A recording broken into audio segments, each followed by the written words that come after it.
Right lads, welcome back. So after a long ass month, I finally finished the audiobook of The Motivation Myth by Jeff Haden. Now, I've read a load of these personal development type books, and I can honestly say that pound for pound, this is the most tactical book I've ever read about getting shit done. Just like most of these types of book, Jeff centers the title around one core concept, that motivation isn't the precursor for getting something done.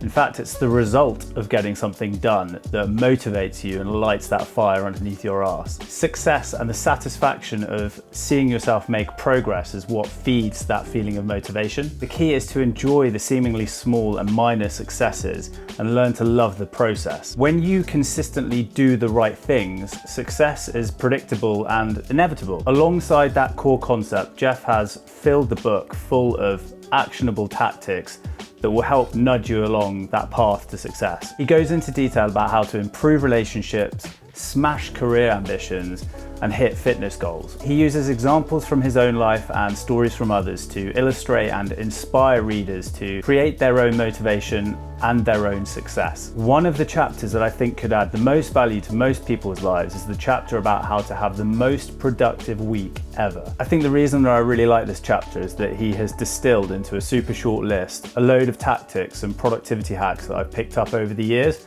but he's put it into one place. So here are 7 steps that you can take to have the most productive week ever. Step 1 is all about planning.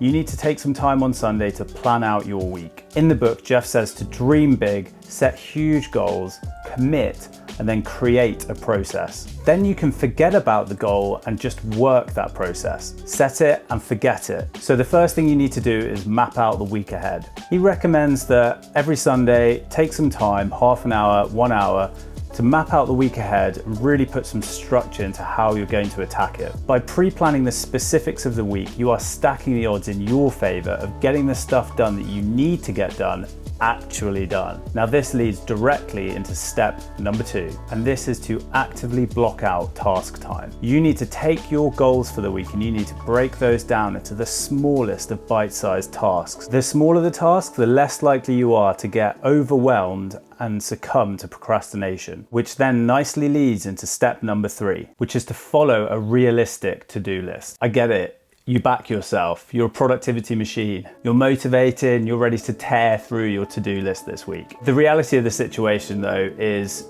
you're not a machine. Life has a funny and tragic way of throwing shit at you that you just did not expect was gonna happen. So plan for that by setting yourself up for success. First, focus on that one thing, the most important thing that if you accomplish will get you closer to your goal that week. Break that thing into really small little tasks and block out those tasks so that you can actually complete them. By doing this, you are way more likely to actually successfully complete your to-do list that week. You can always add more stuff to it. Get those things done and bathe in the feeling of being successful. That is what actually keeps you motivated. The next step is a personal bugbear of mine. So step number 4 is defaulting all meetings to 30 minutes. I hate nothing more than a 1-hour meeting that could have been done in 30 minutes. Most meetings should be able to be completed in 30 minutes. By defaulting to 30 minutes, so making sure that you default your calendar to a 30-minute invite slot, by defaulting to 30 minutes, this will force you to focus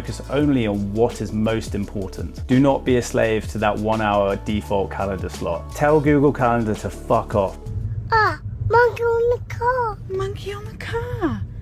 Fuck off. Take back control of your time. Other people will also thank you for being more respectful of their time. So step 5 is to stop multitasking. The most efficient and productive way of getting something done is by giving it your 100% focus and attention. So block out short periods of time to allow for hyper-productive focus that will allow you to get stuff done and get stuff done fast. Right, step 6 is all about leveraging edge time. What is edge time? Edge time is the gap between tasks. A really good example of edge time is the time you spend to commute to and from work. The time you spend in your car, on a bus, on the train, walking talking, what can you do in that edge time to really help you towards your goals? So for example, Jeff explains in the book that he uses his commuting time in his car to take business calls. So instead of just sitting in his office, he can be on his way home in his car and still completing tasks for the day. Think about where your edge time might be. What can you fill it with? Perhaps it might be reading on a train or the bus, or listening to an audiobook on your walk to the gym. Whatever your edge time is, try and fill it with a little bit of purpose. Over time, you leveraging this edge time will compound. Now, the final step is all about tracking your time. This goes hand in hand with blocking out time for tasks. Without knowing how you've spent your time,